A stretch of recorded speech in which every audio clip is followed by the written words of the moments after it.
네, 안녕하세요. 보드카 먹은 불곰의 이희찬입니다. 칼루가주, 깔루가라고도 하는데요. 칼루가주에 대해서 들어보셨는지 모르겠는데 러시아 경제하면 석유, 가스, 지하 자원에 많이 의존한다고만 생각을 하시는데 오늘은 러시아의 제조업 중심 중에 한 곳인 깔루가주에 대한 이야기를 1부에서 하고 2부에서는 러시아와 서방 세계의 갈등에 대해서 이야기를 해보겠습니다. 러시아 전문 팟캐스트 보드카 먹은 불곰 46회 시작하겠습니다. 오늘도 역시 국제정세 이야기로 이어가 보겠습니다. 자기소개 부탁드립니다. 안녕하세요. 한국외대 국제지역대학원 러시아 CIS학과에서 경제를 공부하고 있는 육명근입니다. 네, 안녕하세요. 한국외대 국제지역대학원 러시아 CIS학과에서 공부하고 있는 신진희입니다. 저희가 어제 올라간 방송이 제가 러시아로 떠나기 전에 따놓은 방송분이 올라갔기 때문에 그 사이에 녹음을 못했어요. 그리고 오늘 다시 국제정세 녹음을 하기 때문에 저희 연속 4주를 국제정세를 하고 있는데요. 거의 고정 패널 수준이세요. 요즘 어떻게 지내세요?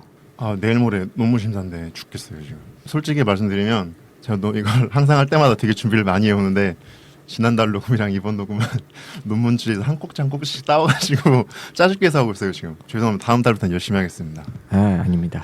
저희는 지난번 준비하신 것도 너무 많아요. 버거워요 저희는. 늘 준비를 많이 해오시니까요. 항상 많이 배우고 있습니다. 아닙니다. 저는 요즘에 러시아와 중앙아시아 관련된 경제에 대해서 지금 많이 자료를 살펴보고 있고요. 연구원에서 근무하면서 아무래도 경제 쪽을 많이 자료를 접하다 보니까 러시아 경제에 대해서 지금 새롭게 제가 모르는 부분이 많았는데 공부를 하고 있고, 그래서 국제정세를 볼 때 지금 더 도움이 많이 되고 있거든요. 풍부한 자료를 활용을 해서 국제정세에 대해서 또 소개를 해드리도록 하겠습니다. 오늘 그럼 깔루가에 대해서 이야기를 해볼 텐데요. 깔루가 들어보기는 되게 많이 들어봤거든요. 이 지역에 대해서 좀 소개를 해주세요. 예, 칼루가라고 하고 이제 러시아로는 깔루가라고 하는데 아마 이름을 들어본 분도 계시고 러시아 이쪽 지역을 전공하시거나 아니면 러시아 관련 없으신 분들은 상당히 낯선 지역이실 수도 있을 것 같아요. 근데 사실 이게 러시아 지도를 보시면 약간 도움이 되실 것 같은데 모스크바는 어디 있는 줄 다들 잘 아시잖아요. 위치가 모스크바와 우크라이나, 벨라루스의 사이에 있습니다. 좀 더 자세히 말씀드리면 모스크바 주에서 남서쪽에 경계하고 있는 지역인데요. 면적이 한 3만 제곱킬로미터니까 러시아 전체 지도로 봤을 땐 굉장히 작아 보이지만 3만 제곱킬로미터면 거의 전라남북도, 충청남도 합친 결코 작은 그런 곳은 아닙니다. 또 그 모스크바 시가 2011년인가? 2012년에 확장이 됐죠. 확장이 됐잖아요. 남서쪽으로 쭉 네. 이게 무슨 혀를 쭉 뺀 것처럼 이렇게 늘어났잖아요. 네. 그래가지고 엄밀히 말하면 칼루가 주는 모스크바 시와도 경계를 하는 정말 수도권이 된 거죠, 이제. 칼루가주가 3만 제곱킬로미터, 전라남북도, 충청도 합친 것 정도 면적이 되는데 인구는 100만 명, 109만 명이고요. 이게 근데 좀 약간 특이한 게 러시아 같은 경우는 지역별로 굉장히 인구가 감소를 하고 있잖아요. 모스크바나 몇 개 대도시 빼고는 인구가 감소하는 추세를 보이고 있는데 칼루가주는 최근에 증가하고 있습니다. 그만큼 일자리가 있거나 아니면 굉장히 좀 살만한 지역이라는 뜻이겠죠, 이건요. 이게 또 특이한 게 자연 증가, 애기들이 많이 태어나서 인구가 늘어난 게 아니라 그 외부에서 일하러 들어온 사람이 굉장히 많습니다.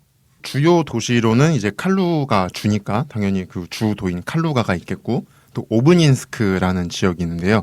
이곳에 대해서는 잠시 후에 다시 자세히 소개를 드리겠습니다. 칼루가주의 이제 경제에 대해서 설명드리기 전에 약간 좀 경제만 하면 재미가 없으니까 교육이랑 예술, 대표적인 유명 인사들에 대해서 말씀을 간단하게 드리면 우리나라에서 흔히 말하는 산학협력이라고 하잖아요. 그 학교랑 이제 기업, 연구소들이 서로 협력해서 네. 이제 시너지 효과를 내는 걸 말하는데 러시아 같은 경우에 약간 그런 측면에서 아쉬운 게 있어요. 특히 극동 지역의 경제 개발 가장 어려운 이유 중에 하나가 그 협력이 안 되는 건데 이곳은 굉장히 잘 되고 있는 곳 중에 하나예요. 이곳에 그 모스크바의 바우만 공대라고 굉장히 유명한 명문 네, 그렇죠. 공대가 있잖아요. 그 분교가 또 칼루가주에 있는데 칼루가주에 그 독일 폴스와겐 공장이 있어요. 같이 협력을 해서 이곳에서 기술자 양성을 한다고 하더라고요. 그 기술자 양성이라는 게 인재를 양성하고 지역의 기술 수준을 높이고 그러면 일자리가 생기니까 또 인구가 몰려들고 또 제조업이 굉장히 좋은 게 고용 효과가 굉장히 크잖아요. 자원채굴은 몇 명이 들어가거나 기계가 하는데 제조업은 사람이야 되니까 그런 측면에서 굉장히 지역 경제에 크게 기여를 하고 있습니다. 또 두 번째로는 오브닌스크라고 아까 말씀드린 곳에 그 원자력 대학이 있어요. 오브닌스크가 어떤 곳이냐면 세계 최초의 그 상용 원자력 발전소가 건설된 곳입니다. 1954년인데요. 이게 지금 2002년에 중단이 되어서 이제는 박물관으로 쓰이고 있는데 소련의 핵기술 발전에 있어서 굉장히 상징적인 장소이기도 합니다. 또 예술에 관련해서 말씀을 드리자면 아까 말씀드렸다시피 모스크바랑 굉장히 가까워요. 그래서 뭐 저는 문학 작품을 읽어보진 않았지만 러시아 문학에 보면 모스크바 근교라는 표현이 굉장히 많이 나오잖아요. 그렇죠. 흔히 말하는 모스크바 근교 중에 하나가 또 여기였던 것 같아요. 그래서 네. 톨스토이, 체호프, 고골, 뭐 도스토옙스키 이런 사람들이 굉장히 많이 다녀와서 집필도 한 장소라고 합니다. 또 그 유리 가가린 있잖아요. 세계 최초의 우주 비행사. 유리 가가린이 이제 우주 비행 후에 회복 훈련을 하잖아요. 우주인들이요. 그렇죠. 그 회복 훈련 장소가 또 이 깔루가주에 있었다고 하더라고요. 아. 유리 가가린이 회복을 했던. 여러모로 뭐가 많은 장소네요. 예, 굉장히 그러니까 알짜배기죠. 흔히 말하는 네. 작은데 뭔가 먹을거리가 많고 여기서 또 임금 수준이 사람들이 그 인근 지역이랑 비해서 좀 높아요. 부동산 값도 세고. 약간 우리나라로 비하면 울산 지역 같은 그렇죠. 곳인가요? 예. 그러니까 약간 수원 느낌? 특파원 한 명 나가 있거든요. 하는 네. 좀 사는 동네 같아요. 여기가. 그리고 대표적인 인물 칼루가의 아들을 딱 꼽자면 주코프 장군. 아, 그 2차 대전의 소련 영웅이죠. 수렁 속에 러시아를 멱살 잡고 끌어낸 그런 분인데 붉은 광장 앞에 가면은 동상. 예. 그러니까 이게 굉장히 상징적인 게 우리나라 광화문에 가면 이순신 장군님 동상이 있잖아요. 그렇죠. 그 심장부 있는 것처럼 모스크바의 심장부에는 바로 주코프 장군 동상이 있는데 아, 그분이 여기 지역 출신이라는 거죠? 예, 여기서 태어나셨어요. 칼루가주에서. 아, 칼루가의 아들이 맞네요. 네, 칼루가의 아들이죠. 이 정도면. 말씀하신 것처럼 그 러시아 하원 건물에서 이제 붉은 광장으로 들어가다 보면 말 타고 있는 동상이 있잖아요. 그렇죠. 그게 2차 대전 딱 승리하고 나서 이제 그 사열식 할 때 그 장면을 본뜬 거라고 하더라고요. 아, 그리고 유일하게 소련 영웅 게로이사베스급 사유자를 4번이나 받은 유일한 분이에요. 이분이요. 세계 1차 대전, 2차 대전 다 참전했었고 그 원수, 국방장관까지인데 사실 이분이 사관학교 출신이 아니에요. 병사 출신인데 너무 눈에 띄니까 그냥 될 사람은 된다는 것처럼 너무 눈에 띄니까 병사로 들어갔는데 훈련소에서 그 하사 중사 너 군대 갔다 왔는데 왜 이러지? 상사. 부사관, 네, 부사관, 나보다 부사관. 나 군대 갔다 왔는데 부사관으로 바로 거기서 발령을 받은 거예요. 네. 뽑혀가지고 나중에 너무 잘하니까 굉장히 젊은 나이에 사령관도 밟은 입지전적인 인물인데 모스크바 전투 지금 상트페테르부르크 레닌그라드 봉쇄 해체하는 그것도 참가하셨고 스탈린그라드 전투 우크라이나 벨로루스 안 간 데가 없는 정말 전선에서 활동한 최고의 사령관이었고 나중에 바르샤바랑 베를린까지 진격해 들어갔던 분입니다. 얼마나 유명한가 하면 지금 칼루가에 가면 주코프 시가 있습니다. 대단하네요. 시가 지금까지 사람 지명으로 남아있는 그러니까 옛날 소련 때 좀 많았잖아요. 사람 그렇죠. 성을 따서 한 게 그런데 네. 지금은 좀 많이 없어졌는데 역시 칼루가의 아들이라 그런지 주코프 시는 남았습니다.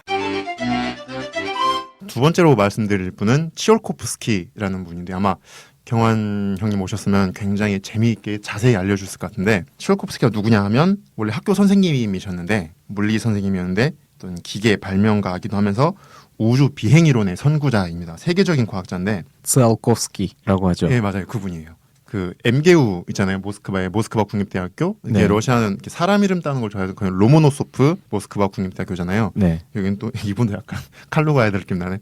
치올코프스키 칼루가 국립대학교예요 여기는요. 네. 근데 좀 아들 느낌 나요 여기도요. 이분이 그 1857년생인데 사실 칼루가에서 태어나신 분은 아니에요 이분은. 그래서 아들은 좀 그렇구나. 엄밀히 말하면 칼루가의 아들은 아닌데 이분이 여기서 전성기를 보냈어요. 돌아가실 때까지. 이곳에서 본인의 학문적 동지를 많이 만나셨대요. 그래서 본격적인 그 연구 활동을 하신 분입니다. 세계 최초의 우주 비행 관련 학술 논문을 발표하신 분이에요. 1903년에. 그런데 이때가 1903년이면 아직 비행기도 뭐 제대로 연구가 안 될 때라 하늘을 날지도 못하는데 무슨 우주를 가냐. 그래서 약간 처음 발표했는데 그땐 빛을 못 봤대요. 그래서 소련 내에서만 회자되다가 나중에 이제 서방 쪽에서 본격적인 우주 개발이 이제 시도가 됐는데 알고 보니까 자기들보다 수십 년 전에 누가 연구를 다 해놓은 거예요. 이걸 누군가가. 근데 알고 보니까 그분이 그 츠알코프스키 이분이었던 겁니다. 아, 그래서 지금 뭐 다단계 로켓 있잖아요. 함성이 아니라 뭐 추진체에 달아서 1단, 2단, 3단 나가는 그렇죠. 네. 그런 개념. 또 이제 어, 재생된 각법. 또 이게 지금 뭐 노즐을 이용해서 액체 분사해서 세기 조절하는 거 이게 이런 개념을 다 이미 이분이 생각을 안 하셨대요. 어떻게 해야 되는지까지 그 선구자 역할을 하신 분이에요. 대단한 분이네요. 진짜 천재시네요. 예. 칼루가주가 아까 말씀드린 대로 제조업 중심으로 발전한 지역인데요. 이게 러시아 지금 우리나라의 개념을 치면 도 이런 광역자치단체 개념이 총 85개가 있는데 2014년 기준으로 순위로 따지면 43위입니다. 그러니까 절대적인 기준으로 보면 약간 중간 정도 되고 근데 1인당으로 따지면 32위예요. 이게 사실상 수치는 이렇지만 그 1인당 GDP가 많은 곳들을 보면 주로 다 자원개발지 이제 석유가스 매장지가 있거나 아니면 그 정제 가공시설이 있는 곳이에요. 그래서 이게 해당 지역의 총 생산으로 돌려보니까 많은 거지 사실상 그 총 생산액을 벌어봤자 그 법인세를 지역에 납부하는 게 아니라 본사들이 다 모스크바 쪽에 있다 보니까 실제로 그 돈을 지역에 풀리는 게 아니라 다 나가거든요. 네. 그 모스크바 쪽으로 가기 때문에 상대적으로 주민들은 박탈감을 느낄 수가 있지만 이곳은 제조업이다 보니까 직접 그 일하는 사람들이 굉장히 고용 효과가 많아서 빈부격차가 굉장히 적은 지역 중에 하나입니다. 이곳이 러시아에서요.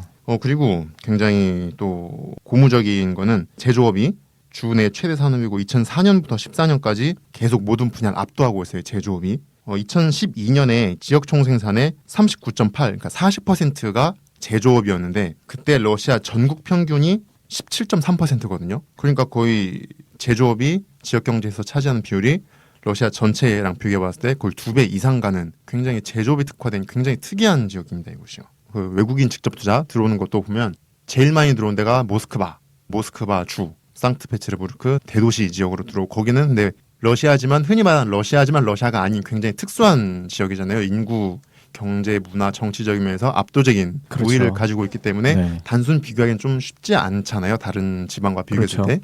그곳을 빼고 얘기할 때 많이 들어온 곳은 튜멘주, 러시아 대표적인 석유 생산지대잖아요. 예. 그곳 사할린, 가스 많이 나는 그런 곳이거나 아니면 톰스크, 뭐 크라스노다르 같이 석유 정제, 가스 정제 시설이 있는 곳인데 2004년부터 13년, 10년 동안 누계를 뽑아보면 다 석유가스 대도시인데 깔루가지고 한 7륜가량 혼자 껴있어요.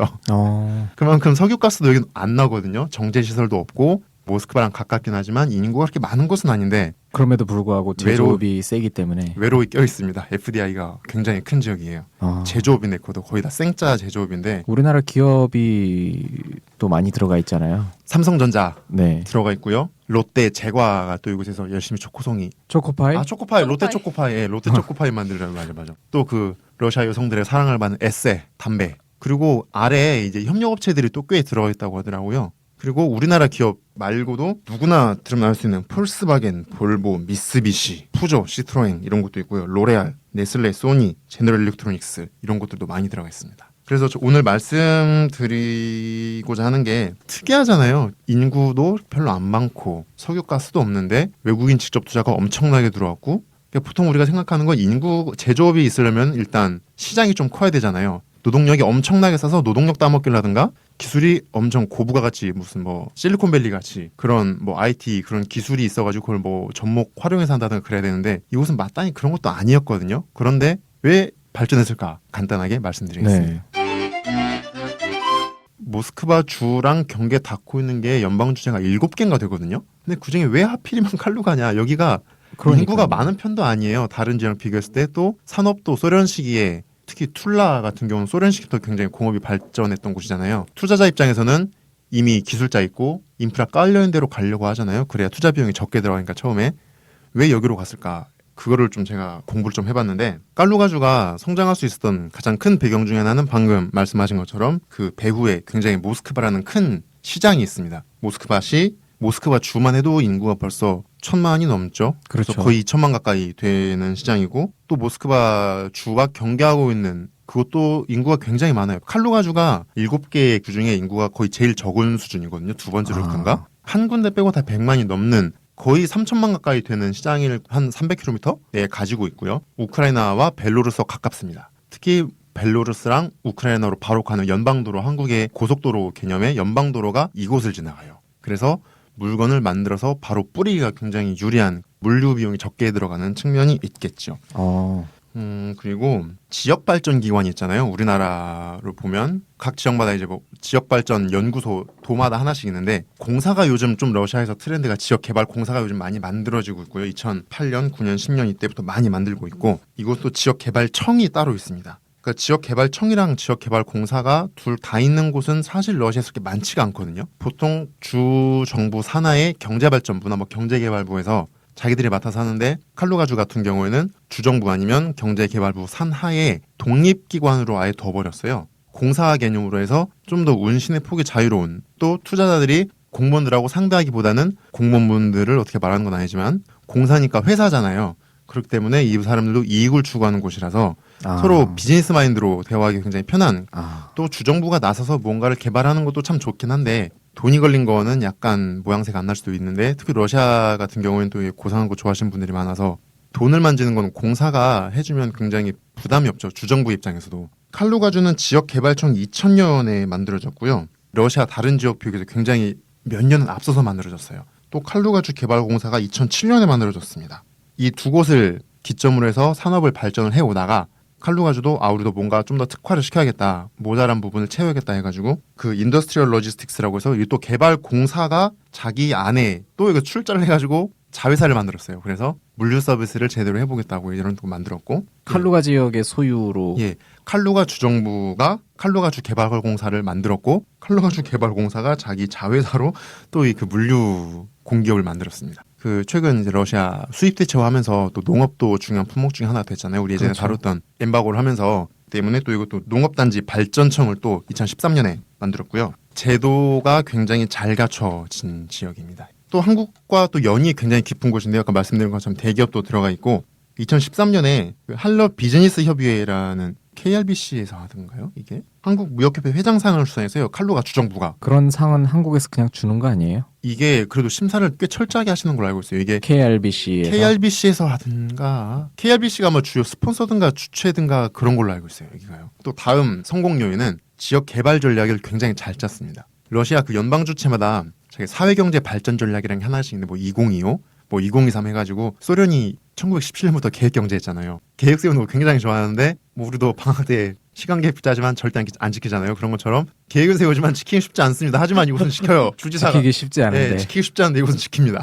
이게 지역 개발 전략이라는 게 투자자 입장에 굉장히 필요한 게 지역 개발 전략에 우리는 이러이러이러한 방향을 키울 거다. 그러니까 이러한 방향에 투자하면 우리가 어떠한 혜택을 줄 거다라는 게 쭉 리스트가 나오잖아요. 제가 투자자면 내가 러시아 가서 이런 사업을 하고 싶은데 어디 가면 좀 더 싸게 좋게 지원을 받으면 살 수 있을까? 그걸 당연히 보잖아요. 사업 모델을 세울 때 여길 들어가면 뭐 혜택 얼마 받으니까 사업 비용이 얼마가 빠지고 얼마를 줄고 어떤 지원을 받으니까 이런 걸 더 해볼 수 있겠다라는 그런 모델이 그렇죠. 플러스가 나와야 뭘 들어가는데 그런 전략이 없으면 계획을 세울 수도차 없으니까 그렇죠. 쉽지 않죠. 쉽지 않잖아요. 그런데 이곳은 빨리 만들었고 잘 만들었어요. 그래가지고 러시아 엑스퍼트 있잖아요. 경제 전문지 2013년만 해도 이 지역 개발 전략이 좀 제대로 이행되는 곳이 많지 않았는데 31개 지역 대상으로 조사를 했는데 그중에 칼루가주의 그 사회경제 발전 전략이 1등을 차지했습니다. 굉장히 자기 주에 지금 가지고 있는 상황, 주변 시장의 상황, 또 자기들이 가지고 있는 사업적 특성을 잘 반영한 굉장히 훌륭한 전략을 가진 곳입니다. 그래서 그만큼 제조업 성장을 위해서 제도와 사람, 인재 개발에 굉장히 열심히 노력을 했던 것 같습니다.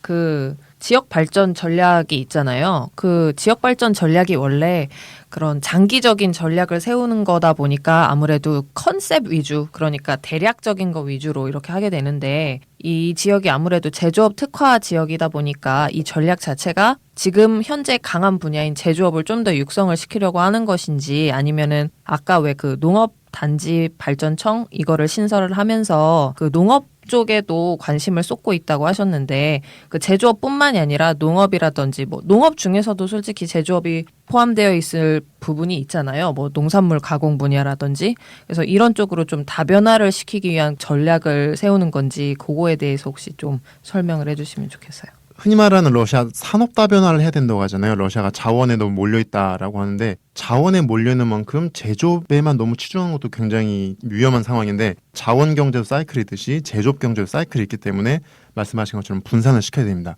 농업 같은 경우 여기는 뭐 땅이 아주 그렇게 넓은 지역은 아니잖아요. 그래서 이제 대규모 경작보다는 요즘에 버섯이 뜨고 있더라고요. 이곳에서요. 느타리 버섯을 키우고 있더라고요. 사진을 보니까 그런 특용작물 좀 약간 고부가 같이 그런 것들을 하고 있고 농업도 이제 뭔가 만져서 돈 만드는 걸 잘하기 때문에 가공 위주로 농업도 하고 있고 이게 2030 칼루가주 사회 발전 전략인데 2009년에 발효가 됐거든요. 그러니까 한 2008년부터 만들었겠죠. 근데 러시아에 이런 대규모 외국인 직접 투자가 들어온 게 폴스바겐이랑 몇 가지 한 3-4개 회사가 본격적인 첫 그 주주돌이었는데 이게 2006년 7년 이쯤이에요. 그러니까 자동차 공장이 배후시장이 굉장히 큰 대표적인 산업이잖아요. 하나 들어오면 이제 뭐 식당도 들어가겠지만 부품 산업이 엄청나게 들어가야 되니까 말씀하신 것처럼 그런 걸 다 고려를 해서 아 자동차 공장 들어오면 부품 산업 들어오겠구나. 부품 산업 들어오면 물류 생기겠지. 물류하면 또 이제 사람들 들어오니까 주택 단지 만들어야겠구나. 이런 것도 만들고 제약 산업이 또 이곳에 많아요. 러시아 같은 경우는 의약품을 굉장히 수입을 많이 해오죠. 자신들 회사도 있지만 수입을 많이 해오는 대표적인 지역 중에 하나잖아요. 이런 수입 대체화의 측면에서도 칼루가주가 선견 지명이 있었던 듯합니다. 이탈리아, 핀란드, 뭐 영국, 스웨덴 제약 회사들도 많이 들어와 있습니다. 대러 제재 같은 경우에는 뭐 대표적으로 주로 기술, 금융 측면이 많기 때문에 이런 칼루가주가 하고 있는 제조업은 크게 건드리지 않는 것 같아요. 제가 알기로 그 대러 제재 분야들에 있어서 이런 제조업 분야는 크게 건드리지 않지만 여기에는 회사들이 다국적 기업들이 들어가 있잖아요. 러시아에서만 사업을 하는 게 아니라 미국에서도 사업을 하잖아요. 그러니까 약간 눈치가 보이겠죠. 거기에서도. 그거 외에도 러시아 자체 지금 루블화가 가치가 너무 떨어지다 보니까 이곳에는 흔히 말하는 팔아도 손해를 보는 그런 상황이 될 수도 있어요. 또 이게 땅을 사서 건물을 짓는 거잖아요. 투자라는 게 땅을 사서 건물을 짓고 옆에 또 들어오면 땅값이 오르잖아요. 그래서 솔직히 말하면 이게 지금 당장 매출은 좀 떨어지더라도 땅값이 올라버리면 또 이게 자산 가치가 자산 올라가니까. 가치가 올라가 버리기 때문에 또 그런 측면에서 부분적으로는 상쇄된 측면도 있을 겁니다. 러시아의 그 금융 부분에 대해서 아무래도 유럽이나 미국이 많이 제재를 가하는 건 사실이지만 아까 말씀하셨다시피 여기에 다국적 기업들이 많이 들어가 있잖아요. 다국적 기업이 보통 본사를 유럽이나 미국에 많이 두고 있는 자국 회사들이 많아요. 유럽이나 미국 입장에서는. 그래서 아마 쉽게 이들에게 어떤 그런 경제 활동의 제재를 가하기가 좀 아마 어려울 거예요. 그래서 러시아 내에서의 이들이 예를 들어서 더 투자를 증가를 한다든지 아니면 러시아 내에서 금융에 대해서는 이제 활동을 좀 더 이렇게 압력을 가할 수 있어도 그 제조업 영업에 대해서 자체적으로는 아마 제재가 크게 가해지지는 않았을 겁니다. 또 칼루가주가 다른 지역하고 비교되는 러시아의 다른 지역하고 비교되는 게 산업단지를 굉장히 잘 만들어 놨습니다. 테크노파크 같은 개념인 거죠? 예, 보통 우리가 경제특구나 산업단지 생각하면 담당기관이 여기다가 우리가 산업단지를 만들어도 되겠냐 경제적 타당성 조사를 하고 발전 전략을 세우고 거기 토지를 수용을 하잖아요. 일괄적으로 그 개인들한테 다 수용을 한 다음에 인프라까지 깔고 나서 투자자 오세요 하잖아요. 근데 러시아 같은 경우에는 투자자들이 들어가면서 자기가 인프라를 깔고 들어가는 경우가 굉장히 많아요. 땅을 주면 너네들이 알아서 해야지 무슨 소리냐라고 생각. 그러니까 근데 이건 뭐 나쁘고를 떠나서 그냥 다른 것 같아요. 개념이. 연해주에 지금 선도개발구역 한다는데 가봤는데 흔히 말하는 표지판도 없더라고요. 표지판도 없으니까 저 지나갈 뻔했어요. 안 알려주면 지나갈 뻔했어요. 거기서 못 찾을 뻔했는데. 이게 말씀하신 것처럼 좀 개념이 좀 다른 것 같아요. 그런데 칼루가주는 해줍니다. 와, 여긴 해줍니다. 대단하네요. 훌륭합니다. 이거 그래서 어떻게 하냐면 이게 12개가 있어요. 산업단지가 무려 12개. 예. 다른 곳에 많아봤자 한 5개인데 무려 12개고 다 아까 말씀드린 연방도로 있잖아요. 네. 연방도로를 따라서 있거나 주로 연방도로들이 교차하는 곳이 있잖아요. 네. 그곳에 엄청나게 몰려있어요. 또 주로 그러니까 이곳에서는 아까 말씀드린 그 칼루가주 개발공사에서 전담을 하고 있는데 이쪽 개발을 땅 사서 자기들이 아까 제가 말씀드린 보통의 산업단지 개발 수준을 여기서 다 밟아줘요. 인프라까지 다 해서 팔아요. 근데 또 이때 인프라 개발공사가 하잖아요. 돈이 들어가잖아요. 이거를 다른 지역과 달리 칼루가주는 주정부 예산으로 지원을 하거나 아니면 주정부가 개런티를 서가지고 은행에서 돈을 빌려옵니다. 담보를 서줘요. 굉장히 적극적이에요. 쉽지 않은. 이게 몇 년 전까지만 해도 지방정부가 그 인프라 재원 지출하는데 어쨌든 주정부 돈도 연방정부에서 돈이 나와야 돈이 떨어지는 거잖아요. 근데 이거를 지방정부에서 인프라 지원하는데 인프라 개발에 돈을 쓰면 그거는 약간 외의 비용으로 쳐가지고 따로 지원을 안 해줬대요. 근데 이제 재작년인가부터 법이 바뀌어가지고 이제 그 정도 보완을 해주는 걸로 생겼는데 연방정부에서 과거에는 보완을 안 해주니까 깔기가 쉽지 않았는데 여기는 굉장히 적극적으로 러시아가 대외경제은행 이쪽으로 파트너십을 맺어가지고 개발공사 지분의 25%를 넘겼어요. 아예 그쪽 그 은행에다가. 그러면서 이제 또 자금을 확보하고 또 대외경제은행도 이곳에 발을 끼다 보니까 경영에 관여하면 또 열심히 할 수밖에 없잖아요. 이런 선순환 구조를 참 잘 만든 지역입니다. 아까 말씀하셨듯이 그 자원 개발이나 자원 가공하는 그 산업들이 주로 있는 지역은 그 세금이 모스크바 그 중앙으로 가는 데에 비해서 아무래도 칼루가주는 그 제조업이 많이 있는 지역이다 보니까 주정부의 그런 세금 소득도 다른 주에 비해서는 좀 많기 때문에 그런 재투자를 활발하게 할 수 있는 그런 면도 있는 건가요? 말씀 굉장히 잘하셨는데 칼루가주 FDI 특성 중에 하나가 재투자가 굉장히 많아요. 그래서 러시아 한 번 투자했다가 우린 이걸로 됐다, 이 규모로 됐다라고 만족하는 회사들이 굉장히 많은데 볼보도 그렇고 굉장히 많은 회사들이 한 번 들어갔다가 우리 좀 더 생산 용량 키워도 되겠다 하고 폴스바겐 같은 경우에는 이게 조립 공장이잖아요. 그다음에 엔진을 이제 러시아에서 만들어야겠다 했다가 다른 지역으로 알아보려고 그랬는데 다른 지역 알아보니까 그래도 역시 칼루가 제일 조건이 좋다 그래서 또 네. 칼루가 엔진 공장을 지었어요. 그만큼 투자자한테 호의적인 그런 조건을 제시해 주는 지역이고요. 말씀하신 것처럼 법인세가 어떻게 보면 굉장히 크잖아요. 주정부 입장에서는 법인세가 연방에 납부하는 게 있고 지방 정부에 납부하는 게 있잖아요. 기업 입장에서 이런 세금이 굉장히 큰 부담이잖아요. 1%만 낮춰줘도 1년만 좀 이렇게 봐줘도 굉장히 큰 이득인데 칼루가주 같은 경우에는 적극적으로 굉장히 적극적으로 우리 연방 정부에 가는 건 못 건들겠죠. 큰일 나니까 그러면. 근데 지방 정부에 납부하는 거는 다른 지역에 비해서 굉장히 빠른 시기에 재산세랑 법인세, 지역 정부에 납부하는 그런 세금의 감면 제도를 빨리 마련한 측면도 있습니다. 잘해요 여기. 칼루가에 들어가셔야 될 것 같은데. 홍보대사 같아요. 물론 거기 특수관계는 아닙니다. 투자하신 거 아니에요? 땅 사놔야겠는 거. 제가 앞에 지금 여러 가지 이런 칼루가주의 성공 요인을 말씀드렸는데 어떻게 보면 제일 큰 원인은 주지사 리더십이라고 볼 수가 있어요. 여기 아르타모노프라는 주지사. 그러니까 그 인물에 대해서 갑자기 궁금해지더라고요.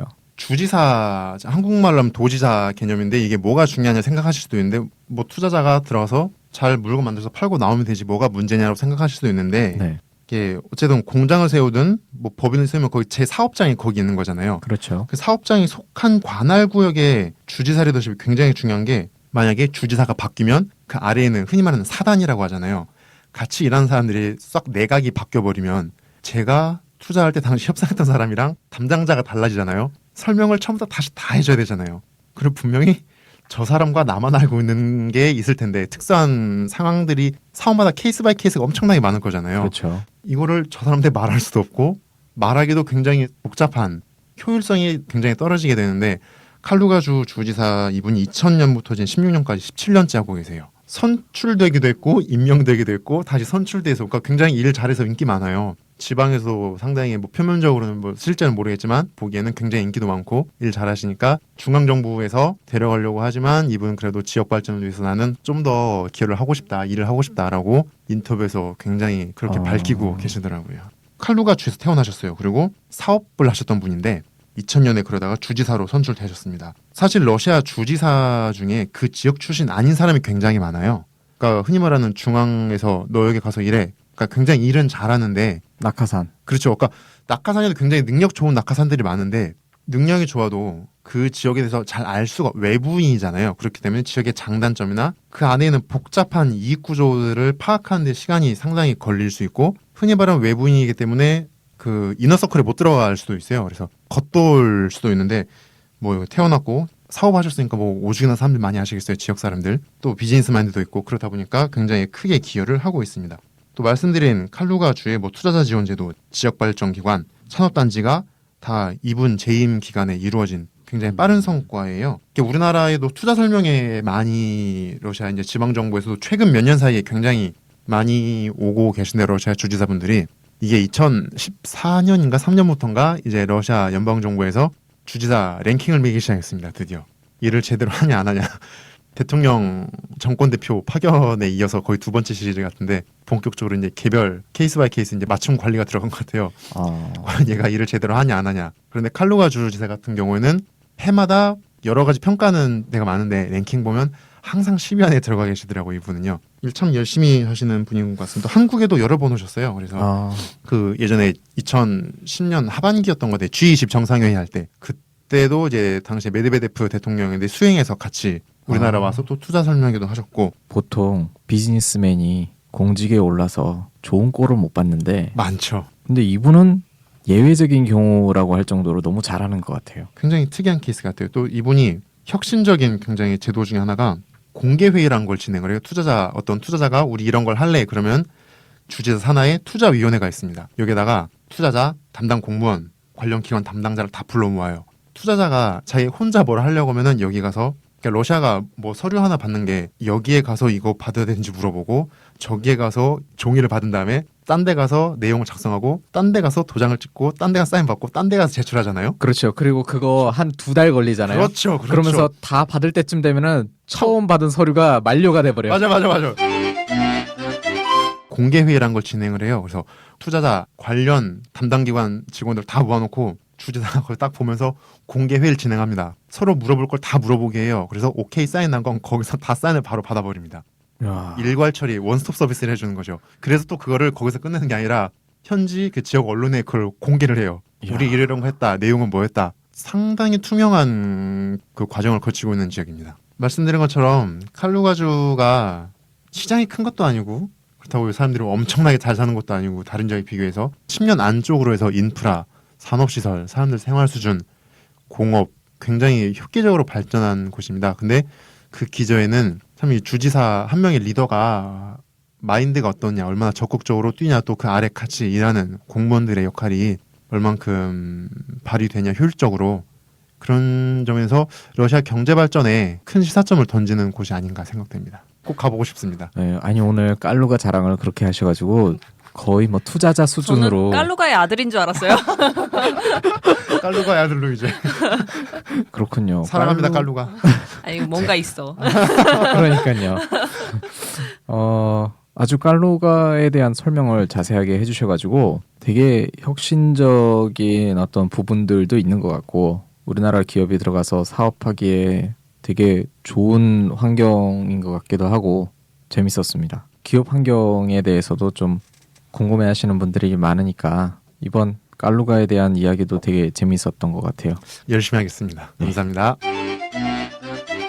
체르노빌 특집으로 출연했던 심수진 씨가 올해 여름에 우크라이나를 다시 방문하기로 했답니다. 그래서 오프라인에서 6월 24일 금요일 심수진 씨를 모시고 체르노빌 이야기를 나누는 시간을 가지려고 합니다. 관심 있으신 분들께서는 페이스북 페이지에서 상단 게시물을 참고하세요.